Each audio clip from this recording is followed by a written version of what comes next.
Call a meeting to order. Colchester Planning Commission. It is 7:02. First thing on the agenda is considerations reserved for changes to the agenda items in order. I'm all set. Kathy's all set. All right, comments and questions from the public not related to the agenda. All good? All right. Now we have a presentation of the draft of the FY24-FY29 Capital Budget Program with Renee Marshall, our Deputy Town Manager.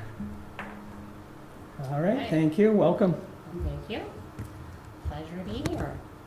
So as you saw in your packet, for the FY24-29 Capital Budget Program, this capital budget program is a plan that includes the planned activities for FY24 and the amounts that will be spent, and as well as the following 5 years.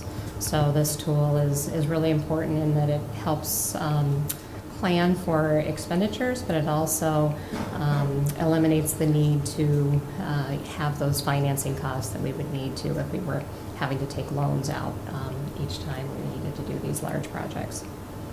So to start, first I want to acknowledge that this capital budget program is a result of the work of many different people in many different departments, and so just acknowledging the efforts from finance to IT, library, the manager's office, police, public works, parks and recreation, fire and rescue all contributed to the plan. And they also, I would say that, you know, when you're looking at the expenditures that are planned, they also evaluate those each year. So DPW is looking at the equipment that needs to be replaced just to make sure, does it really need to be replaced now, or is this something that would make sense to, you know, that it could go another year. So there's a lot of adaptive management planning as well, and into the equipment. So what is included in the capital budget program? So we have the vehicles and equipment acquisitions, facility repairs and improvements, transportation improvements. So those are the highway, the paving, your sidewalks, park improvements, information technology and communication improvements, as well as our public safety communications and equipment.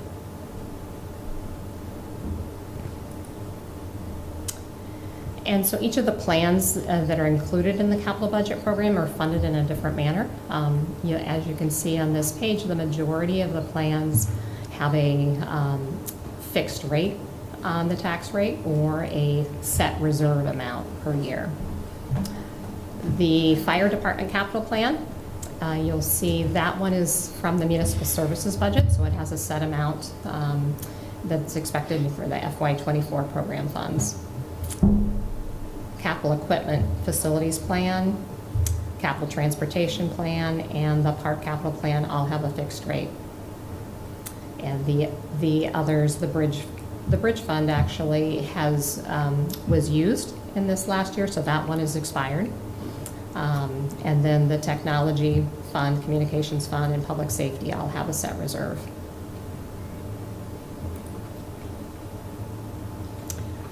These are some of the projects that were completed in the past year, or work that was done on them. So you'll see.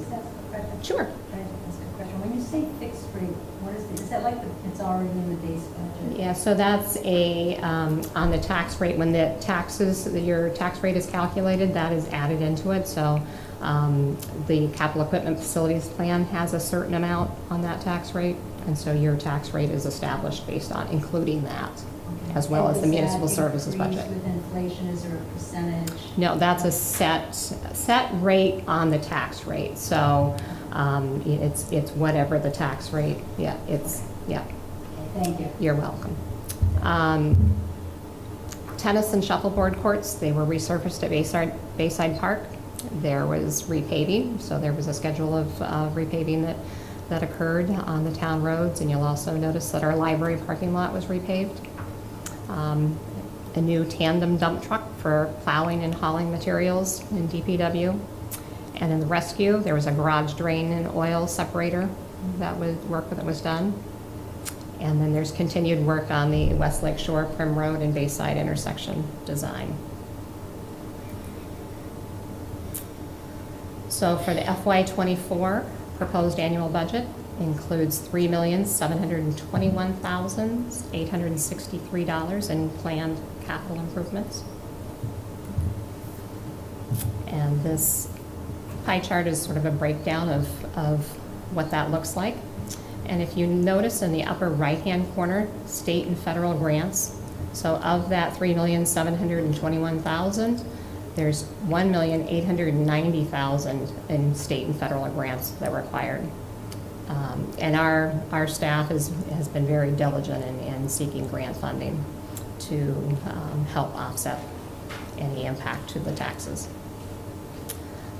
In the lower right-hand corner, you'll see the capital facilities program. That is 12% of that. Capital transportation is 15%, and the capital equipment is 13%.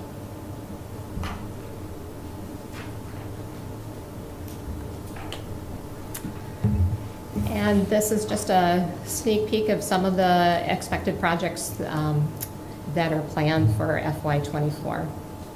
And so the Airport Park pickleball court access, there'll be more paving of other town roads. We have a schedule of paving based on conditions. And then there's going to be a lot of effort into the energy efficiency or LED replacements in various town buildings. And again, taking advantage of rebates that are available for LEDs.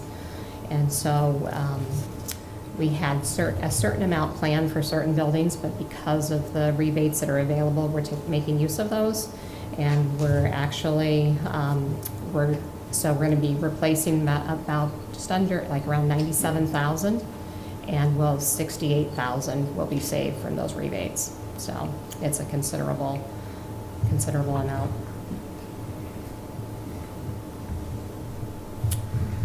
And the following 5-year program, so FY25 through 29, has planned spending of $14,191,664.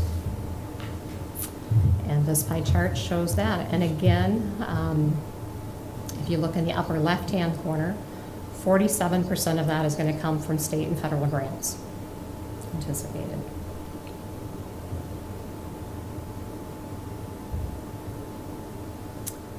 So other potential future revenue sources.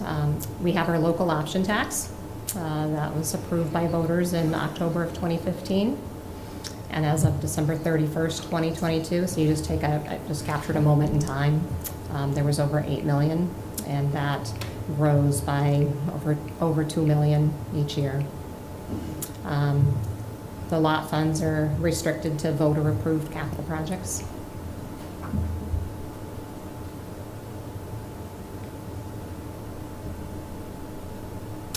So we have in the capital budget program, there's also currently unfunded candidate projects that are listed. So there's a little over 16 million in potential transportation projects. So as those projects, as funding sources are available, then they get moved in. Facilities, there's 1.6 million. And you'll find that list in the capital budget program. So the process to date. So the select board, we had their presentation and they had a draft review at their June 27th meeting. Tonight you are getting to review it and provide comments. And then the select board has scheduled a public hearing for July 25th. Any questions or comments?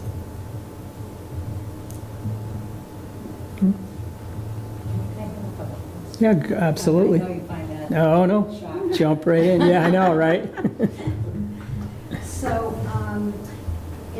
when I was reading through it, it says it's a guide for infrastructure projects, sidewalks, bike paths, storm drains, sewers, buildings, parks. So I think it's no surprise that I'm concerned about, I feel that Colchester is kind of ruled by automobiles, and I feel like people would just make a path in Colchester it's like a byway for people, and especially along East Lake Shore Drive. And I don't know if this is the capital budget or not, but I would like, this is just my opinion, I would just love it to be a little bit more balanced for pedestrians, not necessarily on East Lake Shore Drive. You know, I keep looking at the road thinking if we just put a path, like a little path on the east side of the road with some crosswalks. I mean, it would slow traffic down, but I just would like pedestrians to have access to the lake, to be able to, people are always trying to cross there, and looking both ways at traffic coming, and I feel like things are a little out of balance there. I think we do a really great job with bike paths, and I believe there are more bike paths coming. Is that accurate on West Lake Shore Drive? Yeah, so what I would say, and if you think back to the capital transportation plan and the fixed rate on the tax rate, so we have to really balance priorities between the paving projects and the necessary things, and so that those things are all evaluated and looked at. Mm-hmm. Okay. Well, I just feel with the sewer going in, it seems like it's a good opportunity to look at that, and I'm assuming, is it safe to assume the money, the revenue for the sewer will be paid out of the state grant for the roads, to replace the roads, or will the town need to fix the roads after the sewer is put in? Who pays for that? It's all part of that project. It is, so it doesn't come out of the capital? No. Okay. The only other thought I had was, again, like just maybe having some pull-over lanes to turn into big hardware store, Bibbins and Mazdas. Again, it just seems that traffic gets really backed up there. Mm-hmm. And this isn't anything about the capital plan, but I just think that would be very helpful.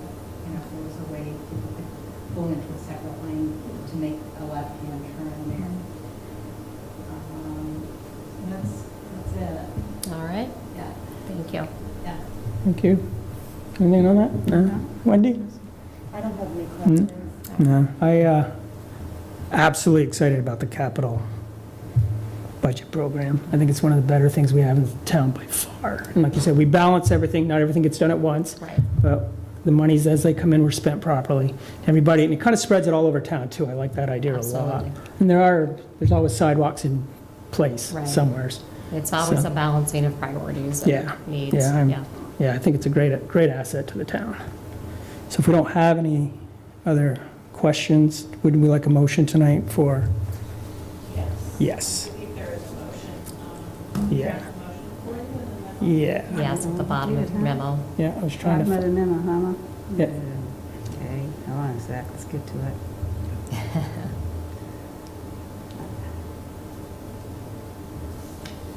I can bring it to you if you can't find Oh, it. that's fine. Right on up. Almost there. You almost there? Proposed motion, here we go. Okay. I'll propose that the Colchester Planning Commission moves to recommend that the draft of the fiscal year 24-29 capital budget program be approved. Need a second? I second that. Discussion? All in favor? Aye. And just to be clear, it's a recommendation Yes. to the I'm sorry, select board. Yes, recommendation. yeah. Yep. Yeah. Well, you got it. All right. That's it. Thank you very much. All right, thank you. Yeah. Yep. Tough crowd we got. Absolutely. All right, moving on. So now we have discussion of the potential items for inclusion in supplement 46 of the Colchester Development Regulations. give us a moment just to Big switch out one. technology. Yep. Can't see.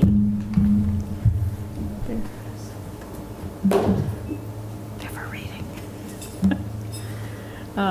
While Zach is doing that, is it okay if I take a quick moment just to introduce you guys to Kari? Kari's in the audience. Kari is one of our summer interns.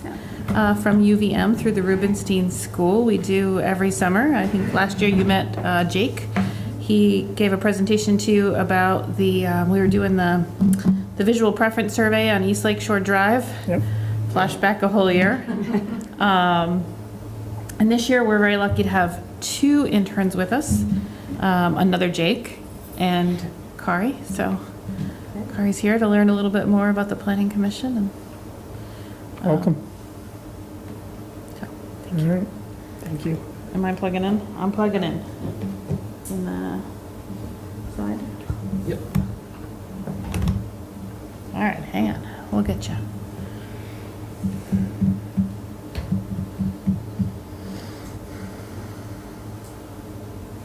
There we go. All right. All right. I'm Do you going want to to kick introduce this. it, or?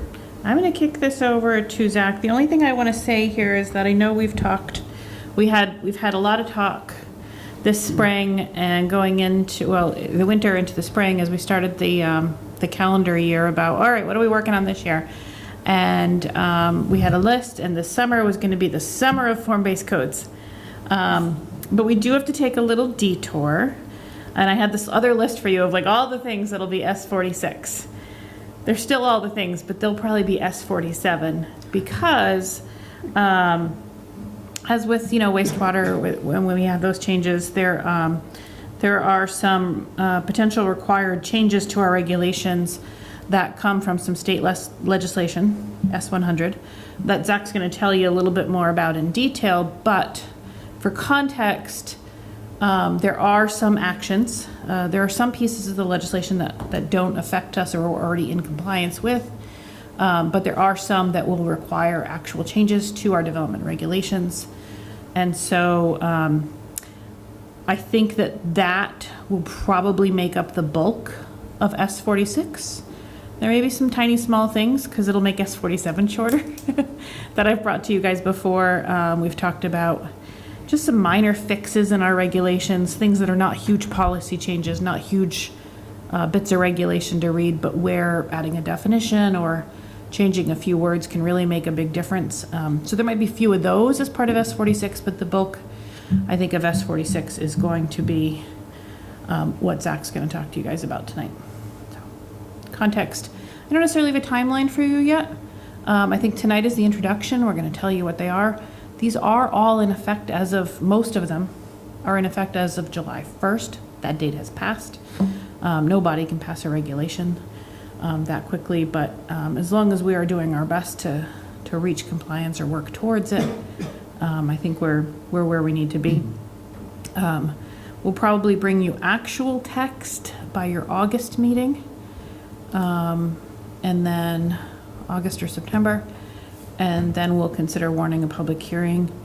As Zach will tell you, I don't think the text changes are going to be very bulky, but we want to make sure you've had ample time to look at them and where there is any place for your discretion beyond what was prescribed to you in the legislation, that you have the opportunity to think about it, wordsmith it, change anything else around it. So keep that in mind as you listen to Zach walking you through. All right, so we're going to walk through this memo here tonight. Again, like Kathy Ann said, really looking to just get everyone introduced and up to speed with some of the items that have been passed by the legislature, signed by the governor, as they relate to the Colchester development regulations. I will note that S100, or the Home Act, makes a lot of changes to, the state designation programs for downtown designations, neighborhood development areas. It also makes some changes to, the regional planning that goes on in the state as well as municipal planning. But tonight, I think what is really actionable are those changes to municipal zoning. So, we'll walk through those ones that I think are high priority. And we can maybe talk about giving me the authority to approve minor subdivisions down the line. We don't need to get into that tonight. All right, so that being said, Kathy Ann did note that the act, has already taken effect in large part. The parking requirements, are actually delayed a little bit. They take effect on December 1st of 2024. and the limitations on regulations regarding emergency shelters, we get until September 1st of this year. So that's not a lot of time. We're probably shooting for that timeline, to be honest with you, if not shooting to miss it by a little bit. So with that in mind, we'll kind of jump into the first part here related to definitions. So the Act updated a few key definitions, the first of which, being relocating the definition of accessory dwelling unit. No major changes under that revised definition. It's really just putting in a different section. Because previously it was defined within, I believe, a different part of statute. It added a definition for duplex, emergency shelter, and multi-unit dwelling. The definitions in the Colchester development regulations are consistent with these definitions for ADUs, duplexes, and multi-unit dwellings. But really, do want to point you towards emergency shelter, as it's got a new definition in state statute. And it's going to be something that, we're going to look to integrate with the regulations. And before jumping right into that one, we probably spent 45 minutes talking about it, we're going to move on to a different definition. We'll come back to it, trust me. So a key definition here, and one we're going to spend probably just a little bit of time walking through, is the definition of areas served by municipal water and sewer infrastructure. So the Act makes, a lot of, the real intent is to, allow for more housing opportunities in areas that they might be prohibited today. Increasing density in these areas that have access to sewer and water infrastructure. So, there are some impacts, of course, when you're talking about what those areas actually are. So I did want to walk you through those areas in town, through Chapter 10 of the Code of Ordinances. And, we can actually pull up a map here, Kathy, and it's actually on page 157 of the town plan, if you want to pull it up. 157. You can just type it in, actually, it might be the 12. Uh-huh, thank you. Then you'll have to rotate the page a bit.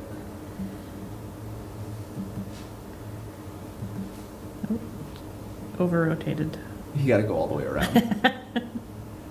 So, Get there. to start this off, areas served by municipal water and sewer, there's a definition that, it begins on page 6 of the Act.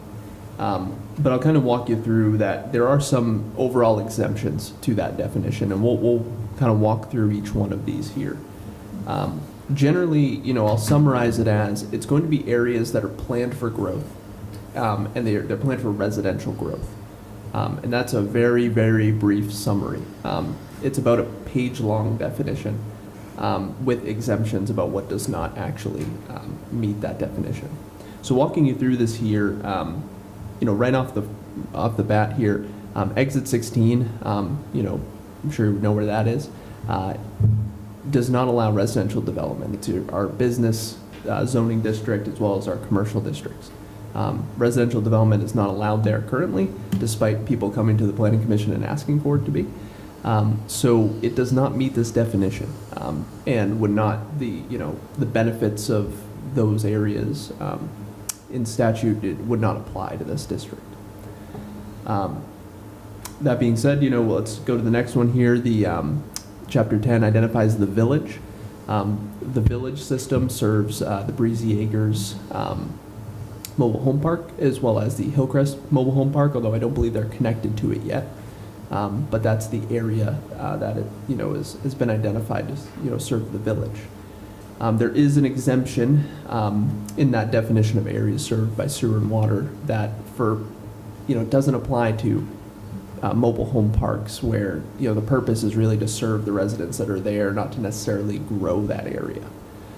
So not looking to, have that area comply either with this part of the Act.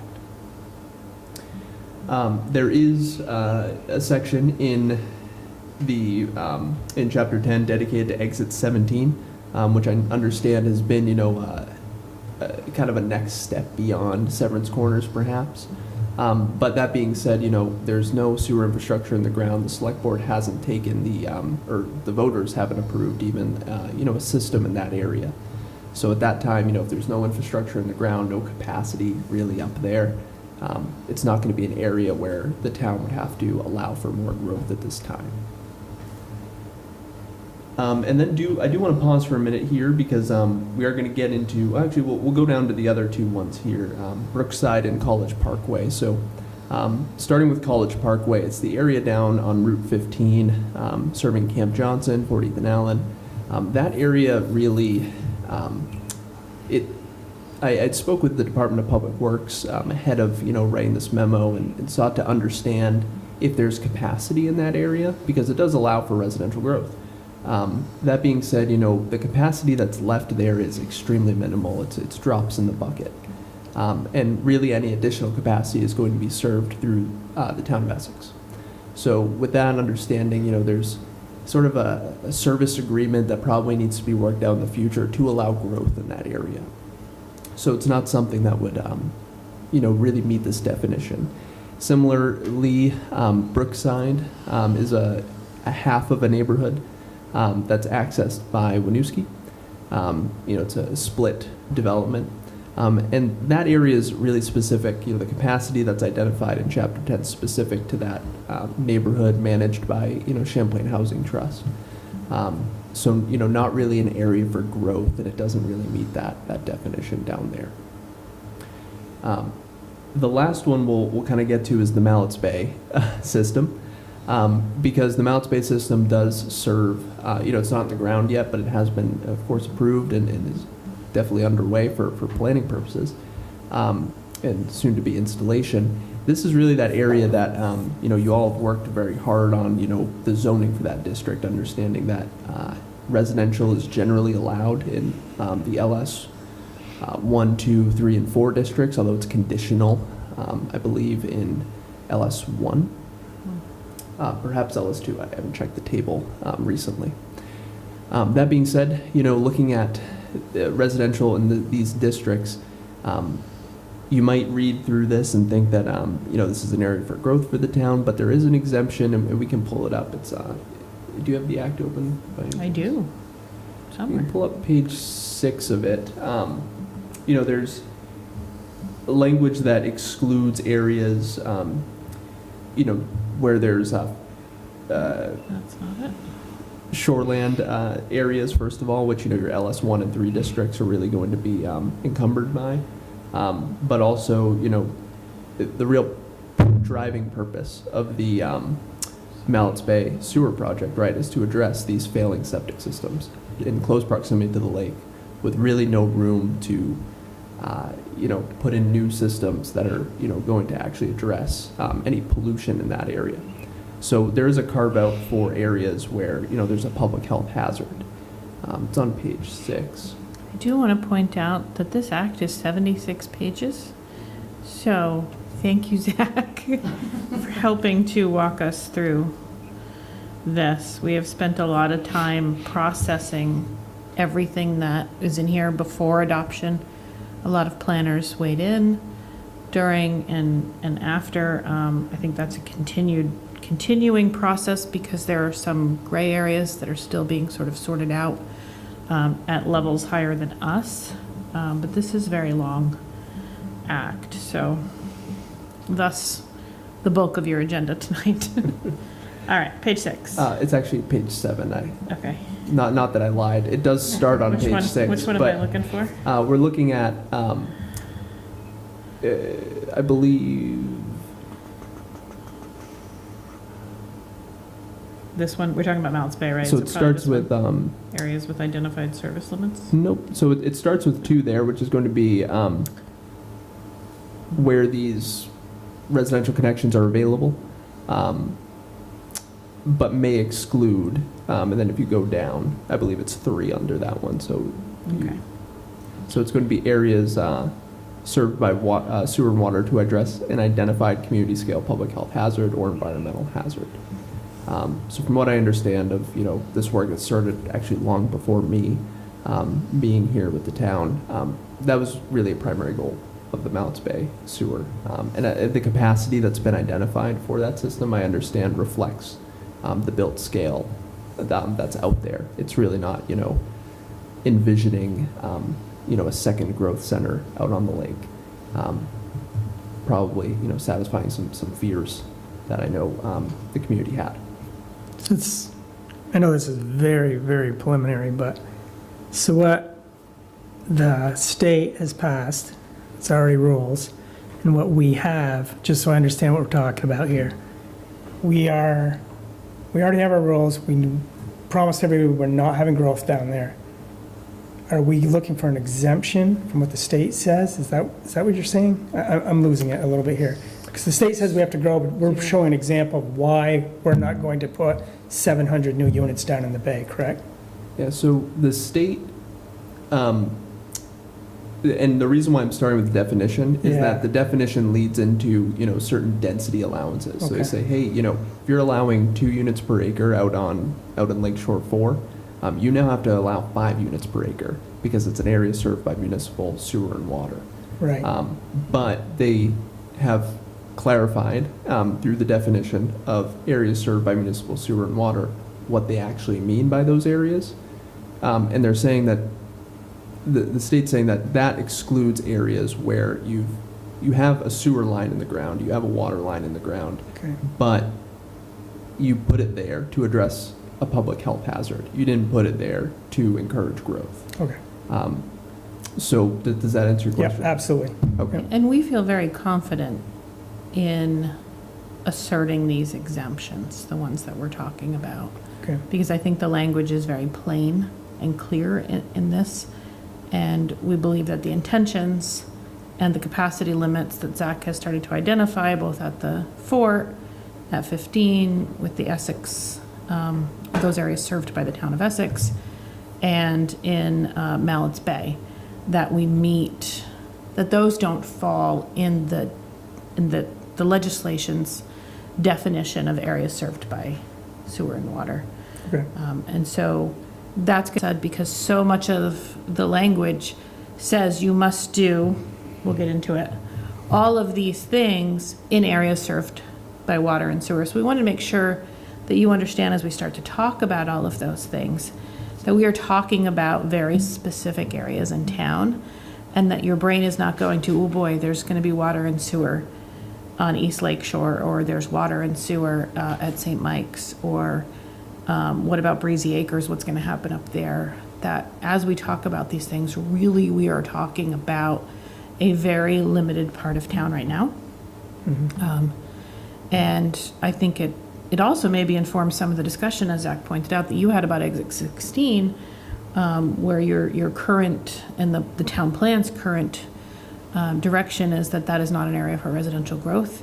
This legislation, I think, is very smart and helpful in that area where it says where residential growth is already allowed. And so it is not trying to impose residential growth in areas that are not planned for residential growth, or residential use, maybe I should say, instead of just growth.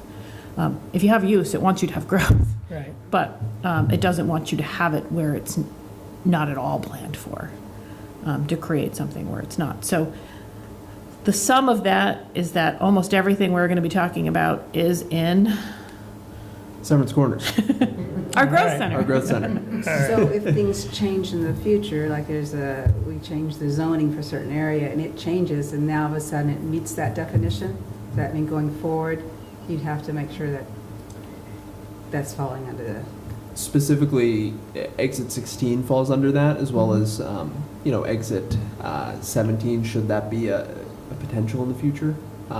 That being said, because Colchester has municipal service agreements with other towns that are regulating the capacity, of flow that is leaving town, that's really going to be the overarching limitation that excludes the fort currently, as well as, I believe, I guess Breezy Acres is a different example, but the fort where you're seeing denser development anyway. Yeah, I would say that the best part of this legislation is that it does do a very good job of identifying what an area served by sewer and water is in a very fair, reasonable, pragmatic way.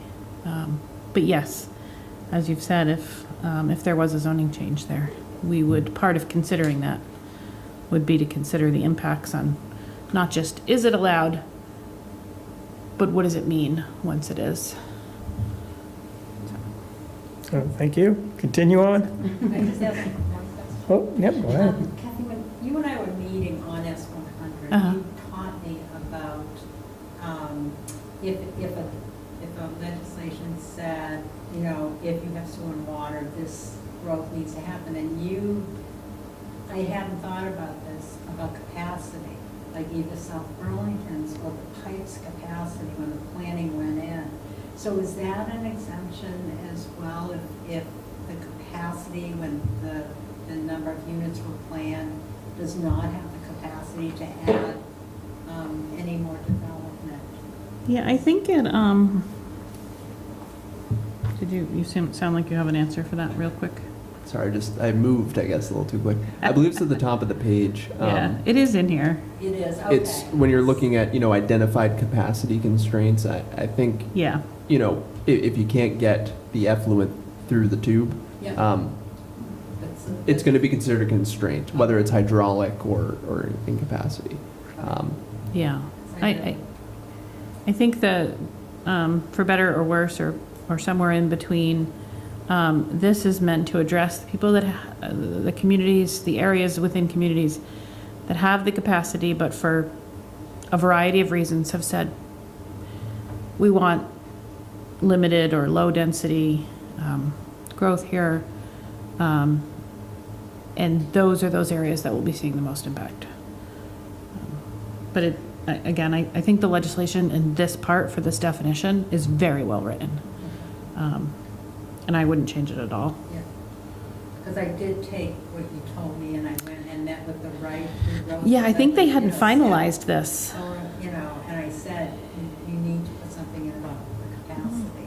Oh, maybe that's why it's in here. It might be. All right, I'll take credit. Just kidding. So that is what you were talking. Yeah, and I think that there was a draft of this section at that point, but it wasn't finalized. And so Yeah. I did have my fears, as I've shared with you and anybody else who would listen, that there are capacity. You can't just say you must do X, Y, and Z if it's physically not possible. Yeah. Physically not possible. Thank you. All right. So Oh my God. that is all summarized to say that as we walk through the rest of this memo, I just want you to think, when you hear areas served by municipal water and sewer infrastructure, just think Severance Corners Growth Center, because that's really where the changes are going to be required, if any are required. So let's walk down to the actions here, just because hopefully they're simple. They might not be. The first one, the state's adding a definition of emergency shelter and adding some requirements around it. So for consistency's sake, adding this definition as the state writes it to the Colchester development regulations probably is a good step there. And then also adding that as a use to table A1.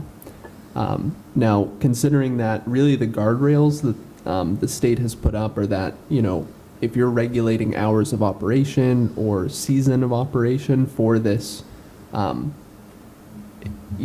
this use of emergency shelter, they'd consider it to be interfering with the operations of that shelter.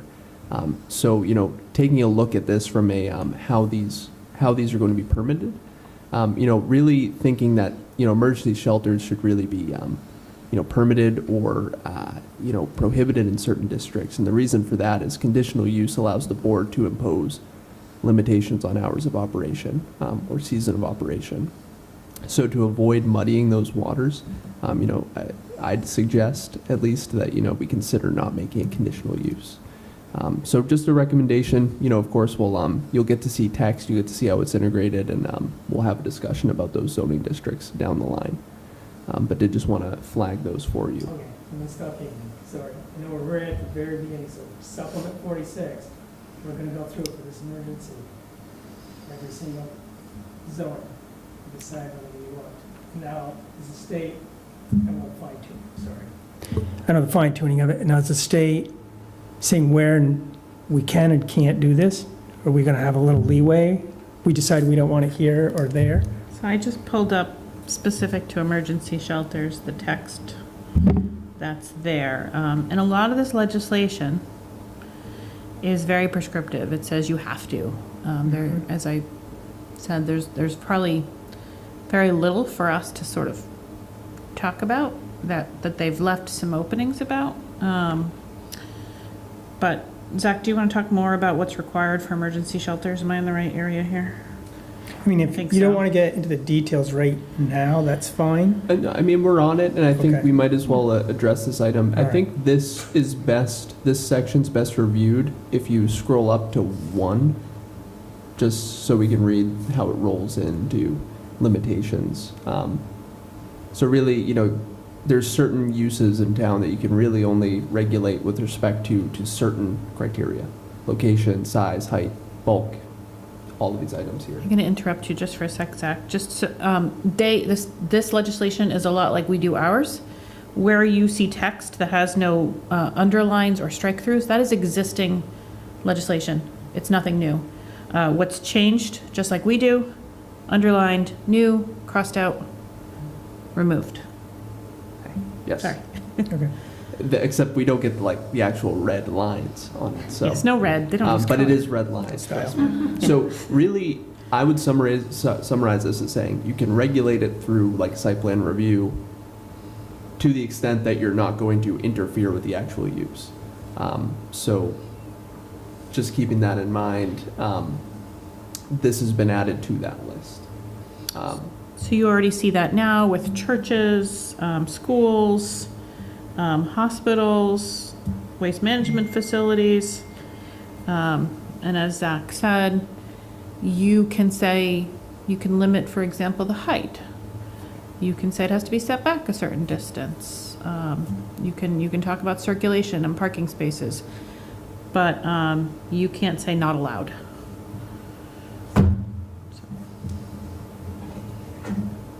So. So Zach, and I noted it said something about temporary, with the emergency shelters, they used a definition. I was just wondering, what is the definition of temporary?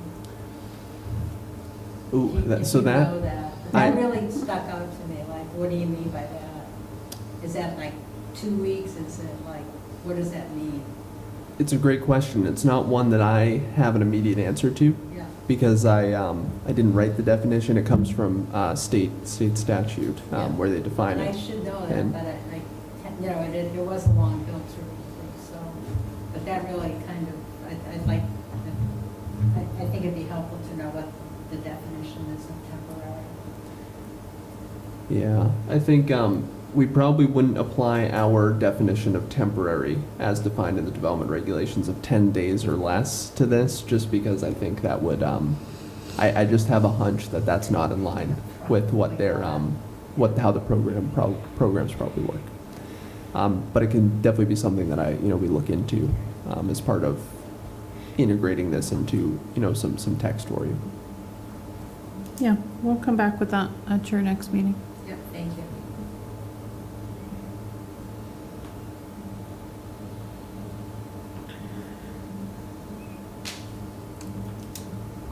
Nope, taken. All right. So definitely more to come on that. Any other questions on emergency shelters at this time? You'll have another chance. So the other action here is really just a recommendation, and that is that, the Colchester development regulations use single-family dwelling unit, multifamily dwelling unit. State statutes shifted towards single-unit dwelling, multi-unit dwelling. If we wanted to, revise those terms, it would require updates to actually a good amount of the regulations that refer to those terms. Absolutely doable. For consistency's sake, might have to just modify a couple definitions. We could actually probably remove the definition of family, which is a funny one to include in development regulations. But we just an option, for the planning commission. And reflects a larger shift, I think, in the planning profession to get away from the idea of the family unit as a planning tool.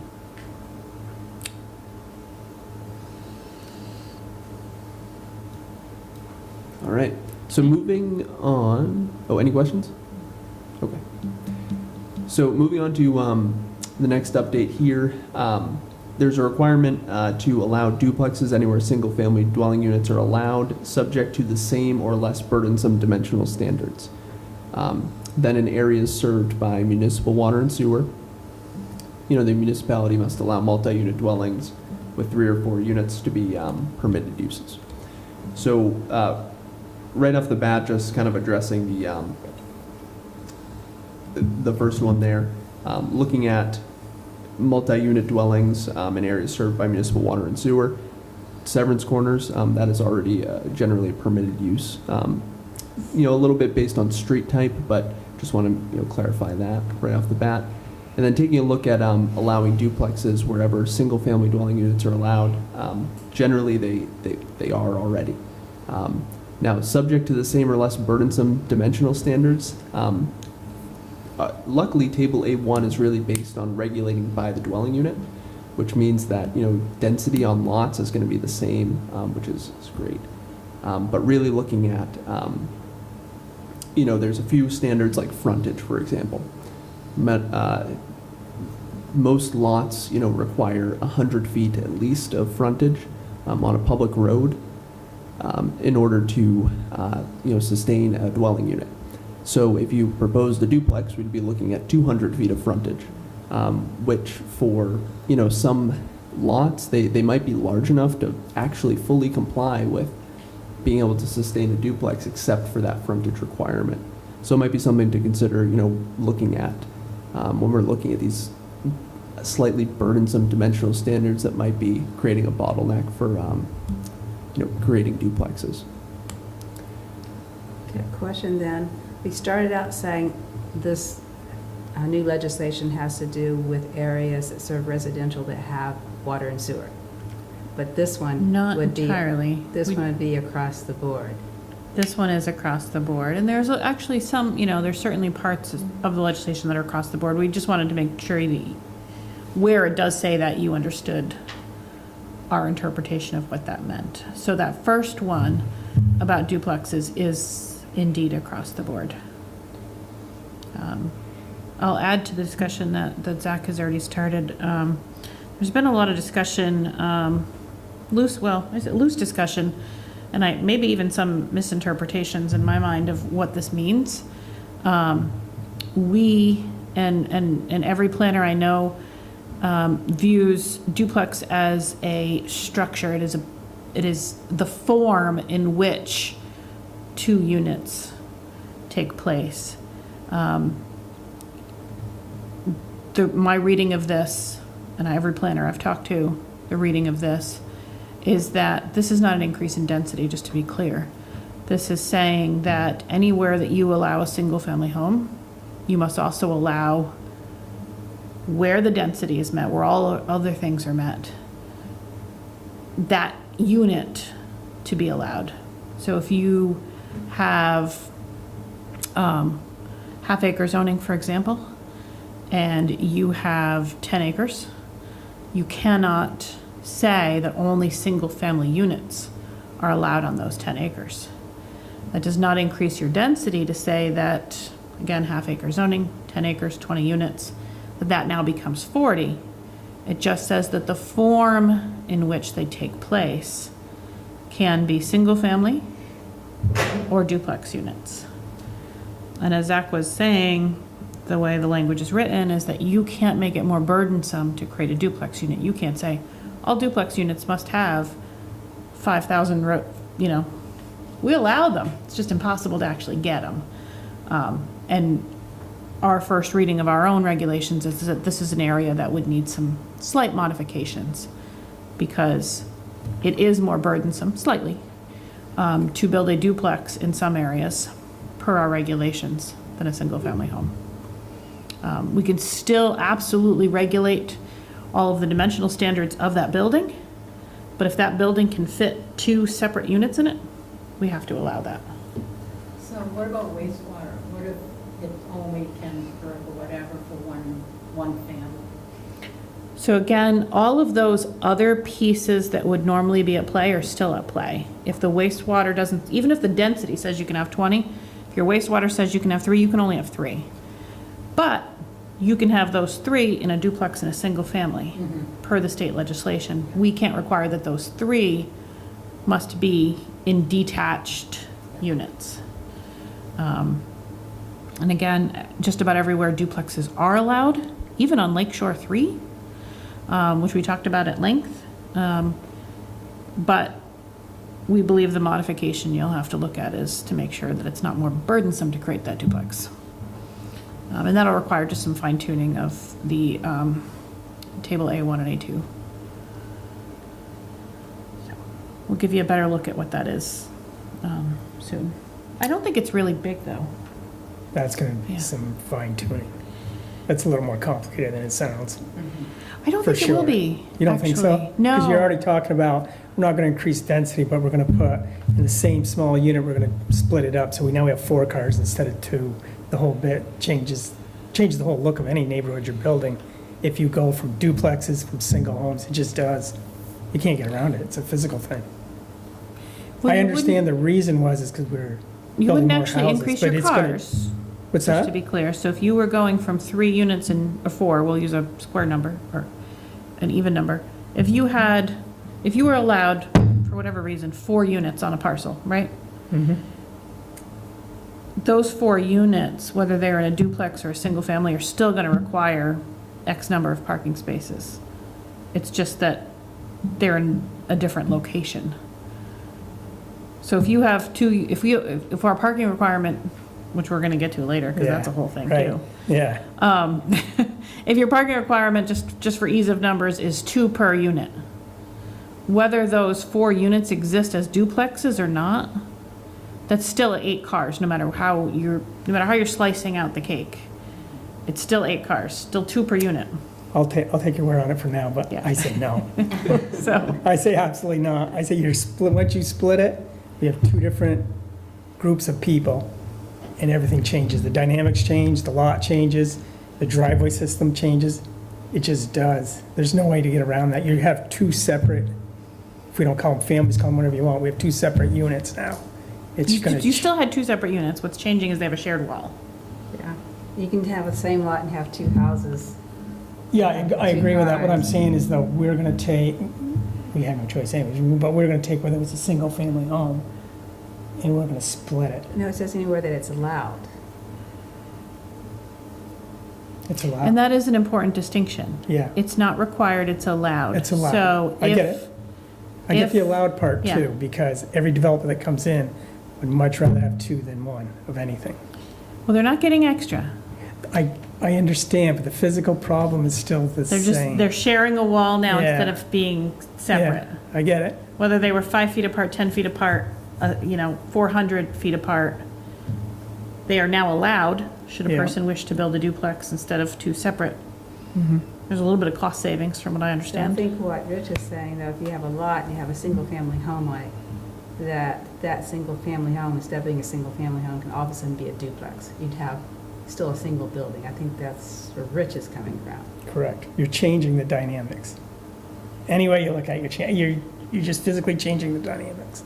If you had a whole development of houses that are 30 houses, and I don't care if you put every single house splits into 2, you still have 60 units in there, and the whole dynamics of that neighborhood changes. is what I'm See, saying. you're multiplying the number. This does not multiply the number. Yeah, I know, the buildings are the same, but the interiors will change, and the dynamics of that building will change. So Correct? we already have, just I so got you it, know. I know, I like, get it. All new development lately. Yeah, we have all This is that. all we're seeing anyway, so I don't know that there's much of a change in terms of, and I don't mean this in an This is- insulting way, dynamics. Yeah, Just trying to quote you. I don't know that we'll see a big change there. That's what everyone's building, and we allow them anyway. It's already allowed. It's the only real change that I think that Colchester sees is you might have slightly different frontage requirements. But we're gonna come to you with what those details are, but I think, honestly don't think it changes much. They're allowed everywhere. You can see them, you can drive around. oh yeah. Look I at get every it. new almost every new, I could rattle off names to you, but all the new construction, they're duplexes Oh, absolutely, I get that part. everywhere. Yeah, like get they're cookie cutter ones too. Yeah, Doop, doop, doop. yeah, I get it. We'll see. Yeah, We gotta get more details. we'll get you some. Stop it, Tori. I promise. Continue. Yeah, and to be fair as well, what the Development Review Board is seeing is, there's very few people proposing larger subdivisions that are maxing out their density. So just to keep that in mind as well, that there are other limitations, that are going to dictate what development looks like on some of these lots. I think that and without speaking for the legislature, but from what I've heard of people who spoke about this, is they had felt that there are some communities that do completely disallow everything other than a single family, stop using family, a single unit in a building, townwide. And I won't name those towns, but they exist and they're not that far from here. And that there was some, I don't know that this is an attempt to build more units as much as it is to hopefully bring down the price of units, because generally speaking, and there are very expensive duplex units, don't get me wrong, but generally speaking, a half of a duplex unit is more affordable than a standalone unit. I think that's just fact. And so I get that part. I but think I'll the ta- attempt was to get rid of some of that exclusionary Yeah, language. Let's go back There we go. I think. that's somebody else's town. That said, you will hear, if you're following any of the news on this, people who are interpreting this as a doubling of the density. I think that is a very bad interpretation. I think Double it's what? a Sorry. doubling density. Oh, But it's Dublin not. density. Not, It's just the regulations, yeah, where it's allowed, yeah. it's a form. Duplexes are a form. They're a building form. But there are people that you will hear talk about this who see duplex and they see that as a doubling of density. That is not my interpretation at all. Right. The way I see Colchester is we have something for everybody. If some town doesn't want all duplexes, that's their business. As far as we're concerned, I think we have a million rules, and we got many different parts of town, and they all kind of work together. But you can move anywhere in this town and have a total rural feel to a total suburban feel. And I get it, some of this is already here, but since we're starting at the very beginning, I kind of like to make sure I wrap my head around what we're talking about until we get to the end. I think this I will don't want have to make it a more complicated. much bigger impact on other towns Yeah. than it will on Colchester. I Yeah. think we're largely aligned with this already. Sorry, continue. No, don't apologize. It's good to have the No. discussion. This is what it's all about. We can scroll into the next page then. And so, again, I think Zach quickly talked about this, but I didn't have it highlighted there. Yes. The only area where we have municipal water and sewer, pop quiz, multi-unit dwellings, we allow much more than 3 or 4 in those areas already, so. Yep. Okay, where are we going? We'll keep going? Next page, page 3 of 5. So, first bullet point here, the act really focuses on, ensuring that review of standalone accessory dwelling units or single unit dwellings with accessory dwelling units cannot be more restrictive than the review for a single unit dwelling. So just keep that in mind. From my review of the regulations, we have a very straightforward review of accessory dwelling units. There's no additional restrictions or anything like that. It's not conditional use. And it's really permitted where single-family dwellings are permitted already. The only recommendation here is just to kind of bring the language in Table A1 up to the same language we use throughout the rest of the regulations. So not a big change there. There has been a change, though, that now the development regulations cannot prevent or penalize hotel rooms, renting rooms for the purpose of providing Vermont general housing assistance. So I can explain a little bit of this, but I'm probably going to hand it over to Kathy Ann because she is Has a little strong more feelings. well-versed in this than I am. But, the hot button issue or the hot button topic is really discussing, it's called the motel housing program, right? The state of Vermont will assist people experiencing homelessness and other folks with having lodging within, a hotel, for example, or a motel. During COVID, this program, really saw an increase due to federal funding. And now, kind of coming out of COVID a bit, if we can say that, you're starting to see, this program still continuing. So right now, the regulations say, there's certain restrictions on hotels because they are really, they're, for example, allowed in commercial districts, whereas residential's not. So really taking a look and saying, these hotels, the state would like, the Colchester to not prevent hotels from participating in this program.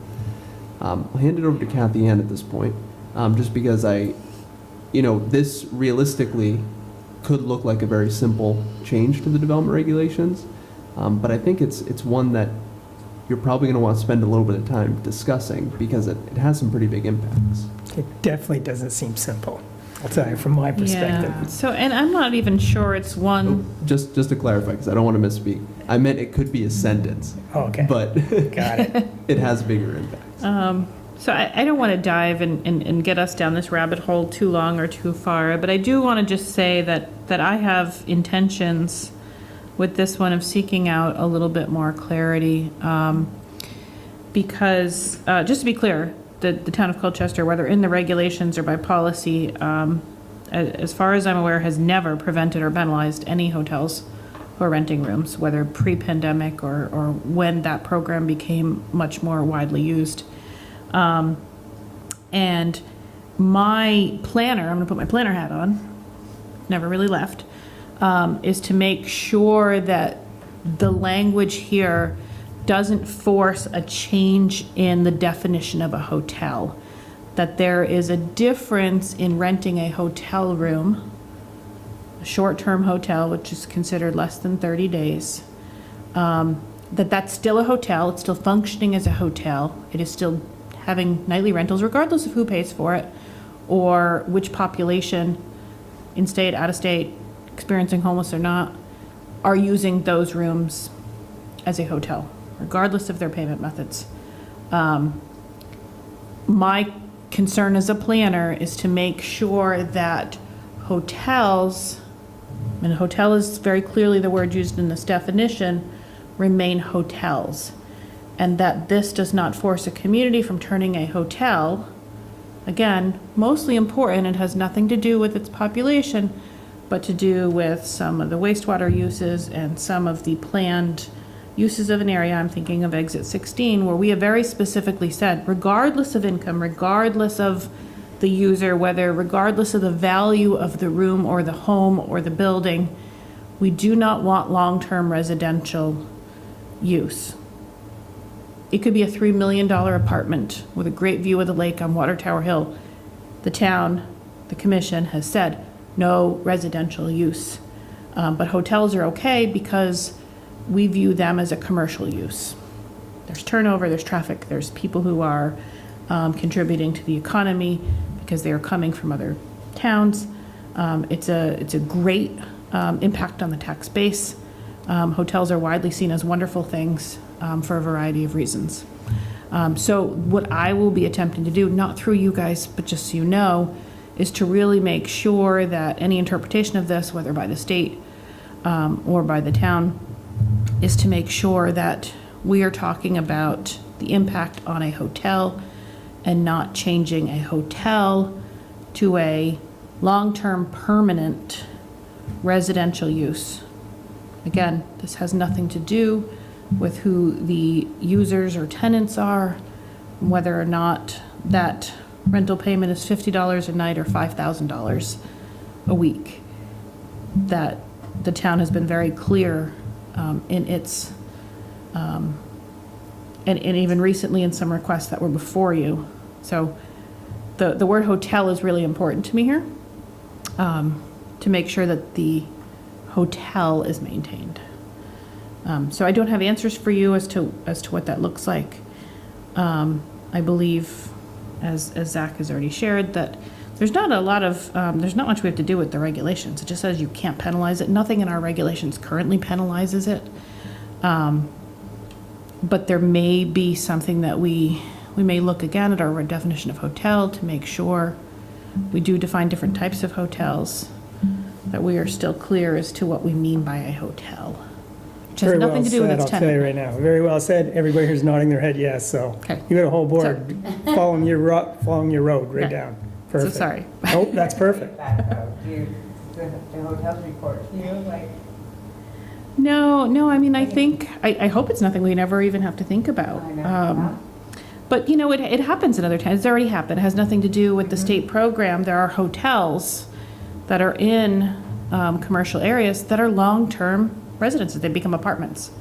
Some of them are even market rate, but they still call themselves a hotel.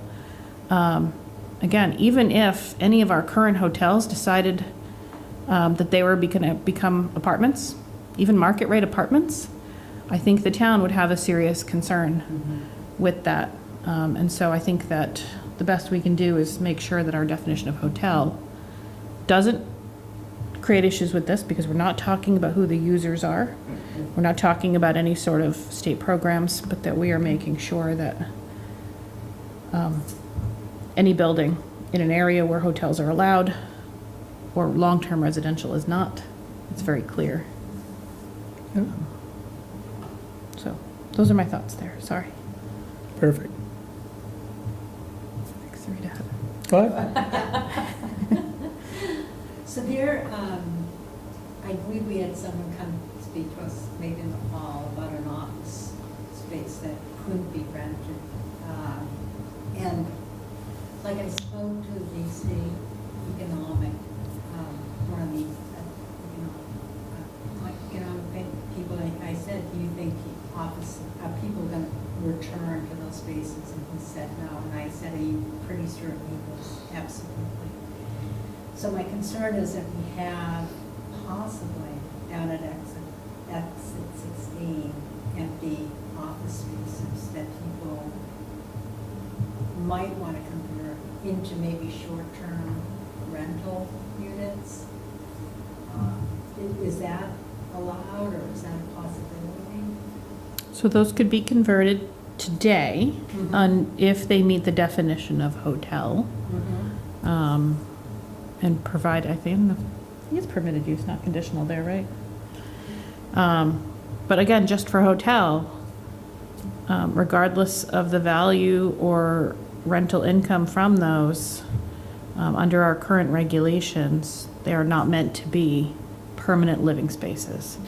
And again, I know we've talked about this when you had the requests in front of you. A big part of the reason for that is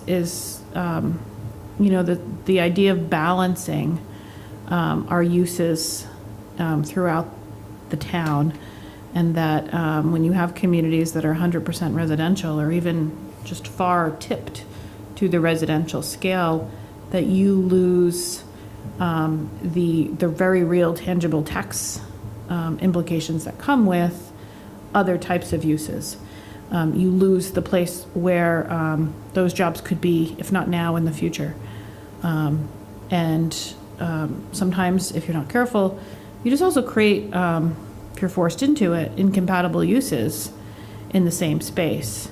And I know that's part of what you talked about. You have a quarry down there. That quarry is permitted. That mixes much better with a grocery store than it does with permanent living spaces. Again, regardless of their value. And so I think, I wasn't here when you wrote the town plan, but I think that there were some very good reasons that were listed for not allowing that to be a residential use area. And it's my understanding, again, just talking to people who were here, that that was a fairly unanimous decision to do that at the time. It's obviously a question you'll be asked again at your next town plan, and maybe it's still largely unanimous. Maybe you change your mind, I don't know. Yes. But at least for right now, your town plan says no residential uses there. Again, And the thing that concerns me a little bit about Colchester is in most places where people live in Colchester, they need a car to get places. And I think my understanding is that families and maybe younger people want to live in a place where they can walk, where there's transit, where they can walk to a grocery store, walk to a restaurant. And so that, I wonder if the demographics is shifting, and just to kind of keep that in the back of our minds about people, not wanting to always have to get into a car to go out to eat, or maybe get something, pick something up at a store or something. You're going to have a lot of fun when we do the next town plan, I promise. I know. Because these are the questions and the thoughts and the exercises that will take place at that time. But it's also trends, it's also just Yeah. looking at what the trends are. So it's just interesting to me. And I think that, again, when that conversation comes back around, those are some of the factors that are considered. Yeah. And there might be competing factors. Yeah. Probably always. But they'll all come out, I promise. We'll talk about all of them. It's always competing. All right, I dwelled a little longer than I meant to on that one. That's all right. Interesting one, now. Yeah, it's 2 lines on here, and we can have we probably talk all night about it. That being said, let's reel it back in. We can jump on to the next 2 here. So prefacing this with areas served, in Severance Corners, really looking at, the establishing lot and building dimensional standards to allow for, 5 or more dwelling units per acre for each allowed residential use. Density requirements for multifamily dwelling units cannot be more restrictive than single-family dwelling units. Just off the bat there, Severance Corners already complies with this in the GD3 district, if not already exceeds it. So no red flags here, nothing that needs to be addressed. Also adding in, a dwelling unit density bonus of 40%, and a bonus of 1 habitable floor above the height maximum for affordable housing development, as defined in state statute. So just noting here that, density in the General Development 3 district is not identified. It's really focused on, the sewer allocation, the need of the developer, and really focuses on allowing, a much higher density. So a density bonus is not necessarily going to be needed to be added in with the regulations as they're written. But the 1 habitable floor will need to be considered and added in. So, taking a look at this, we have tables based on the street types, so A streets, B streets, and C streets. So you will get to do some form-based code here. Although not a lot of leeway. So looking at adding in that, an additional story can be provided for projects that meet the definition of affordable housing development. And those definitions are defined in state statute and provided in here as well. We could add those to the regulations or provide references to state statute. Well, the question that comes up to me without looking at the tables, if we felt like a 4-story building was appropriate on Street B, let's say, and we don't want to go any higher, does that mean we can change the regs saying that now Street B is only a 3-level building? It's So not that- my favorite edition, I got to tell you. I think it was well intended, but poorly written. Yeah. Yeah, I used an example today when I was talking to Zach that, like, you look at the city of Burlington, it might be that 11 stories, for whatever reason, based on the lake, et cetera, 11 stories is the right height for buildings. To arbitrarily say 12's the right number now is a little weird. It is weird. But yeah, I guess I hadn't thought about whether towns will just be like, we're just going to reduce them all across the board. I I mean, actually like that's that where if you idea. wanted to cap, I don't know. I had a hard time reading that one, too. It's, yeah, again, I think it's very well intentioned, Yeah. but not scaled well.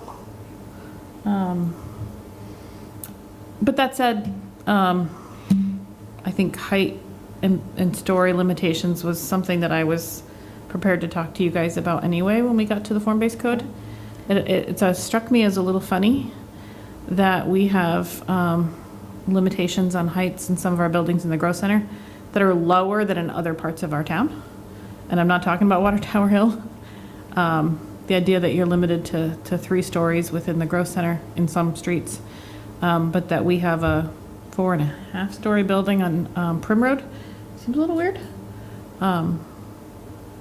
So maybe the addition of a story isn't as terrifying as it could be. You know, I know Lakeshore Drive doesn't come into play here, but we worked very, very hard on setting height limits there, and for particular reasons. And if we set the certain heights for other areas, all of a sudden, this throws it out. You know, if Lakeshore Yes. Drive, we were 2.5 stories, and now we're at 3.5 stories, we're at the same problem we had before, that nobody wants those 3.5-story Yeah, buildings. thankfully it I doesn't don't know. apply. That does follow suit Seven's Corners. There's a reason why the whole thing was tiered for view and the looks Yeah. and all that was factored in. And then, you're right. I think your hands are we go pretty back tied on and this one, though. Shrink it all down. Buildings of different sizes, because not every building will go for the bonus, but I Yeah. don't know. It's just, this seems very odd. I Yeah. know the intent's good, but it seems very odd. I don't disagree with you. So, I did argue against it. I'm just telling you I did. Get anywhere. yeah. So, you know, I think as written here, I think we just, as Zach has shown in the recommended action, we just have to say you get this additional story if, Can you protect, can you do any zoning to protect view corridors? you mean related to this new legislation or just in general? No, this new legislation. Yeah, I think in communities that do have view corridor language, I think this would, I don't know that it would preempt it, but anywhere that a building is allowed, it's now allowed to be taller. Interestingly enough, it says sort of additional story. I know of a lot of communities that regulate in feet, not in stories. There are some parts where there are view corridors where you regulate with a very complicated formula that has to do with your distance from the lake, because you are protecting those, and so you have to get an engineer and like LiDAR out to figure it out. But basically it says if you're this distance and you're up on this elevation, you can only go, and that's a real thing in at least a few communities in Chittenden County that I know of. So I don't know what an arbitrary story does in that. I have no idea, thankfully. That's one thing we don't have to worry about. I think there are some communities that are really scrambling with these, and I do want to take a second. I know we don't really have anybody here listening from the press, but by and large, there are a lot of well-intended things in here, and the idea that Colchester doesn't have to do that much, I think really speaks to all of the work that the commission and the town has put in over however many years in sort of getting across those hurdles already, and addressing some of those things. And I know we're not always in the news as like the people who are doing the neatest groundbreaking, just last week, but the fact that we are doing, I think, much less than a lot of communities to adjust to this speaks volumes. So, well done. That's just my little bit of applause for you, because I think it's well earned. Anyway, Definitely. so there's the story. I knew you wouldn't like it, but I didn't write it. On the plus side, we don't have to add a definition of story. I think we already have that, which is good. But we'll get into that. So just kind of walking through these couple other recommended actions here, including the definition of affordable housing development. I don't want to belabor this too much, just because it's a state definition, and I think we are pretty stuck into this definition here. But if you do have any questions about it, please let us know. And just to clarify, we already do have an affordable housing section of Chapter 6.5 related to our fees. So, already looking at this occasionally for different projects in town because they might be able to get a reduction of their recreation impact fee for affordable housing projects. And we've applied that. Yes, I've applied it multiple times. I'm a professional. Not really. But that being said, usually look to, we usually document this pretty well for any exemptions that are, or usage of that section. Again, just a couple closing parts here. Just updating that name, like I said, for single-family dwellings with accessory dwelling units. And then, getting into those definitions of hotel, motel, extended stay hotel, and inn, to kind of get at those items. And we don't need to revisit them all right now, but we will prepare something for you on that. Just kind of rounding back here, this is that section related to emergency shelters. Like we said, going through, adding it to the table of uses and, not interfering with daily or seasonal hours of operation. So again, kind of leaning away from that conditional use there. So we'll get into that. Any questions on emergency shelters? We are going to do a little homework on what temporary means in this case. So we'll hopefully have more information for you, Sarita. Great, thank you. All right. So moving over to parking requirements. Some fun modifications here. So in residential districts served by municipal water and sewer, looking at, not requiring more than one parking space per dwelling unit. Just to kind of provide a quick caveat here, like, Kathy Ann was saying, you don't have to do much here because the parking standards for the General Development 3 district, they don't really exist. So really looking at, having someone present a site plan application, they'll provide, information on, why their parking is meeting, these requirements, and ultimately, hopefully, they're providing enough parking that, their residents or customers are going to be satisfied, and, they're not going to have to create a ton of extra impervious surface that they need to permit through a state stormwater permit or something like that. So, not much to do here, and hopefully a win for everybody. Now, leaning into where we do need to do some work. Municipalities, may require 1.5 spaces for duplexes and multifamily dwelling units in areas not served by sewer and water, and in areas that are located more than 1/4 mile away from public parking, rounded up to the nearest whole number. So there is going to need to be a change to, I believe it's 10.01, table 10-2, to accommodate this modification. So taking a look at this here, I've put down a recommended action. I believe the standard, I want to say it's 2 parking spaces per dwelling unit plus an additional one for every 4th dwelling unit for multifamily dwelling units. So, going to look to bring that down a little bit there, and I'm sure we'll have a rich discussion with Rich about,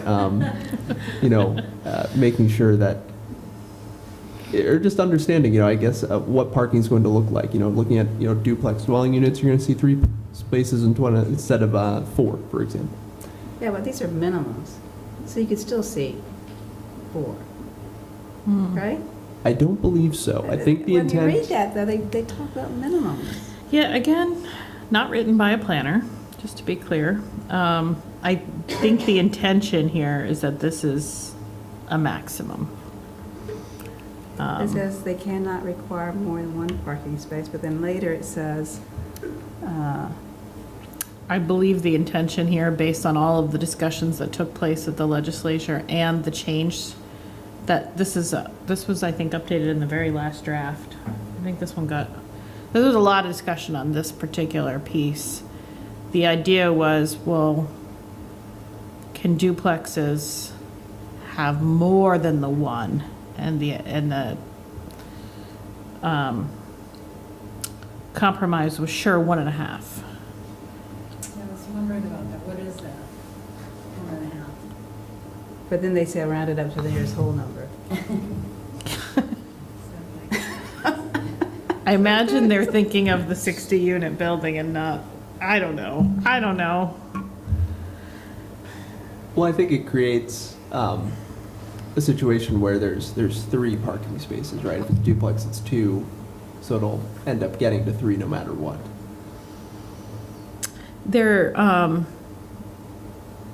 is some work that's being done while the legislature is out of session from various entities, everyone from VLCT, that's the League of Cities and Towns, to DHCD and ACCDs, various economic and housing organizations of the state, to gather questions on these, and no doubt this is one of the first ones they're going to get, and to provide clarifying language. I expect we'll see that at some point. I haven't seen a timeline for it. They say they'll publish the questions, but I think this is one that you're going to see because the language is written about as clear as muddy water. Just me. I think there's a reasonable interpretation for anyone who followed along with the conversation as to what they mean, but the language, I'm actually surprised that their legislative council allowed the language to proceed because it's so mucky.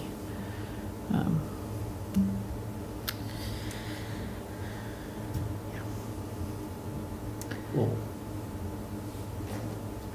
So, hotly contested. We don't bring you these because we're here to endorse them. We're here to bring them to you because you have no choice but to adopt them. I think even communities that are considered fairly progressive had some concerns with this.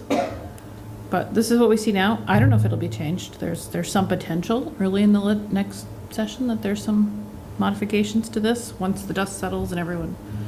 But for right now, that's what we have. all right. Go scroll down to the recommended actions. Okay, here we go. So we already discussed the first one here, number 10, looking at revising that parking requirement for duplexes and multifamily dwelling units, but also noting just, while we were in there, table 10.2 appears to be, inconsistent with the treatment of accessory dwelling units. So table 10.2 in Article 10 requires 1 parking space per unit, but Article 2 requires 1 parking space per bedroom in the accessory dwelling unit. So there could be a case where you have a 2-bedroom accessory dwelling unit, which is allowed having a 2 parking space requirement in one section of the regulations and 1 parking space in the other. So looking to get some consistency there between the 2 sections. From a quick read of this, looking at the duplex requirement where it would result in 3 parking spaces, it seemed like the consistent thing to do would be to just make it 1. But we can, of course, have a conversation about that. Just moving on here, just to highlight, there's some language in the act that, requires the Development Review Board to permit housing development as enabled in the regulations, so they couldn't impose additional modifications or restrictions that would, require a larger lot size than is actually in the regulations. Or, require more parking spaces because it happened to be multifamily development, for example. Or limit height, based on something that related to the use. So with this in mind, I do just want to highlight there's no recommended action at this time. I think the Development Review Board, and I'm not saying this just because I staff them and I hang out with them once or twice a month, but they're really by the book. They review projects against the regulations, try to be as fair as possible. And I think if you're crafting the regulations as you'd like them to be crafted based on the town plan and the values that you see, I think I hope you can trust that the Development Review Board is taking that seriously and really implementing these items as they're written. So with that in mind. But they had their reasons for putting this in here, I can assure you. There are not as awesome DRBs out there as we have.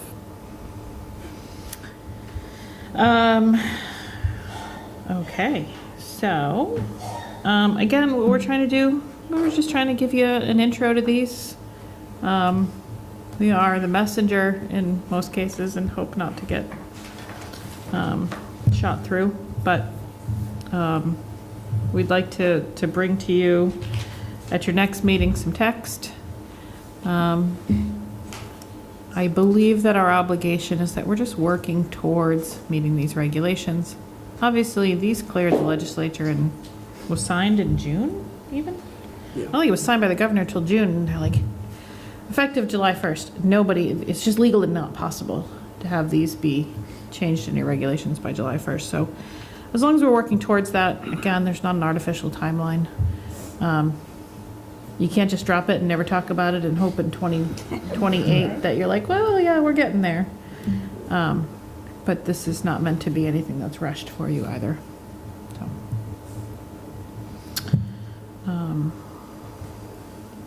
Any questions on that one? Definitely be continued, so. Yeah. A lot of food for thought, as they say. I hope you Alright. still like us. All right, we'll move on. All All right. set? Yep. Yeah. All right. Information items and staff updates. Okay, so you see in your packet, you have a letter of support, a joint letter of support for a town solar project, signed by Select Board and the Planning Commission, Rich and Pam. So there's some information for you there. If you guys want any other information on that project, let me know. We did get the certificate of service on that, I think relatively recently. But it looks like a great project. We'll keep you updated as we go. Renee, is there anything new on that to share, or is that pretty much? Still in the permitting process. Yeah. So. Very good. We're there.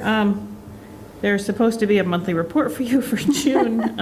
It must not have got posted, I'm sorry. I don't think that there were any huge takeaways, but I will share it. I will email that out to you because I do want you to have it, because June especially is year end.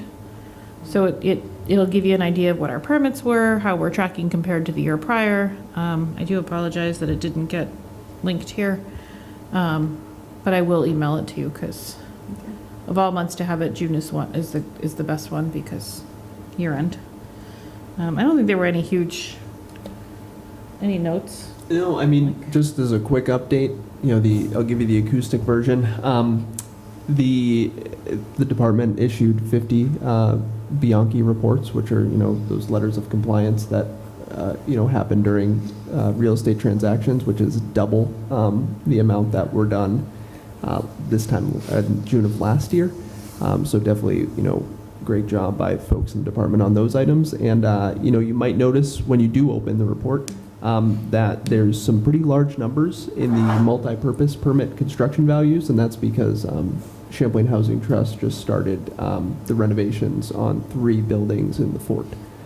So going to see some pretty large renovations of some buildings to create 65 new dwelling units in the fort. I think one of the main takeaways as you look at the year end is that our new commercial growth is pretty much non-existent over the year. That's obviously something that we as a whole town and various departments are looking at, but it is noticeable. And sometimes it's misleading if you compare it to prior years, because sometimes a multi-unit building greater than 4 is classified as a commercial building by the tax assessor for his own reasons. And so I do caution any comparisons there, but we're just not seeing a lot of commercial growth. And hopefully by the next fiscal year end, or in any future monthly report, if there is something there, we'll definitely highlight it for you so you can be aware of it. That's my only takeaway. Set. Shall I move on? Planning Commission meeting schedule. Meeting schedule. Okay, so we are off cycle a little bit here because 2 weeks ago your regular meeting would have been the 4th of July, and While it might have been a convenient place for the parade, probably was not a convenient time for a meeting. So I do have this is a big question for you. If you were to follow your normal schedule of meeting on sort of the first Tuesday, that is very close, it's 2 weeks from now on August the 1st. It's a tight turnaround for us to get the language to you that we've talked about. You have, because August is one of those months with 5 Tuesdays. So dates for your consideration are, of course, August 1st, that's 2 weeks from tonight. August 15th, 4 weeks from tonight, but not the end of August, or the 29th. And then you run into the same problem. in Discourage September. the 8th and the 22nd because you wouldn't be able to have this room. Right. Yeah. The select board meets. I don't know if I can make 15. I don't know if I can either, actually. Well, there goes our quorum. I know. I have to check on that. I You think also it's the only don't time I'm have, gone. you don't have to meet on a Tuesday. Yeah. We try to do it for consistency's sake, but, where emergencies prompt it. Can we meet on the Don't look at me, I'll be here no matter what. 20th? Is that too long, the 28th, You mean the 29th? the 29th? Yeah. Yeah. Well, I just think that then in September, we're going to have the same problem.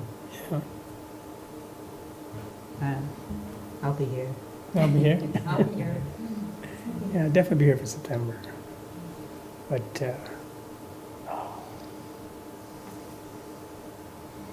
I guess I shouldn't have shortened your options. Your other option, should you wish to take it, is to get back to that early meeting and skip August altogether. I don't say any of these with any sort of leading. That means I can plan a vacation. And if you did that, you'd be, I guess, September 5th, which is definitely not a holiday. No, it's the day after Labor Day. is it? Is Labor Day the 4th this year? Yeah. Right for that, first Monday, September. So those are your options. I do ask that you make a decision before you leave here tonight. I try not to usually push you on this one, but we do need a next meeting date. Is that 15th, is that the only day you have to miss? Well. That week you're gone? week, That week, yeah. Yeah, my family's here. I mean, I could come if, Nah. that's the only option I Yeah. could, but I prefer not to, but I can if that's the only option. I think I'm back on the 15th. I think. I guess I should have checked. I just assumed it was going to be regular first, I guess. And you We know I'm can. doing it I'm once. not trying to say you can't. No, that's meet on too the first, tight. But it is pretty That's tight. unrealistic. Very tight for them. Yeah, that's unrealistic. Yeah. What about like the 9th? Do we do a Wed? No, that, you got DRV or, Yeah, DRB is that. yeah. Yeah, so. Well, we can say August is vacation month. Yeah, or we could still do the 29th, which is, Yeah, just messes up September. yeah, it depends on how much you want to break down your meeting. It's going to be quite a bit, right? For this supplement. Even if you don't present, we do everything on the 29th, and still plan on the 5th. So we could also do, just as an option, we could take the 29th and have it be sort of, if everyone's here, sort of a shorter, easier meeting with just some of the other quick S46 things that I've talked about. Yeah. We don't touch any more of the S100 yet, but we just sort of give you that briefing, some of which we've already talked about. We'll reintroduce to you, Rich. Yeah. But we'll have language for you, and then it's not a whole big slog if you want to go right into the 5th and start to reset, and that's when you see the full text for I everything. don't have any problem with that. Yeah. I just feel like we just miss a lot of meetings. Yeah. And I feel like we're running backwards, especially now with the Yeah. S100. I don't have any problem doing that. So maybe the 29th, we'll take a look at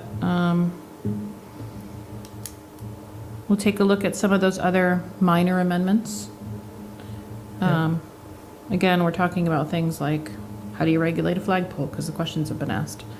Yeah. Not deep thinking things, just clean it up in the regulation type things. And then the 5th, we'll have all the language on S100. I'll go from there. Yeah, they give you plenty of time to work it out. I think so. If you have Even with questions, you email vacations. us, right? If you have any questions, you just email us. We have, Yeah, and if it's not ready or you still don't like it, that's okay.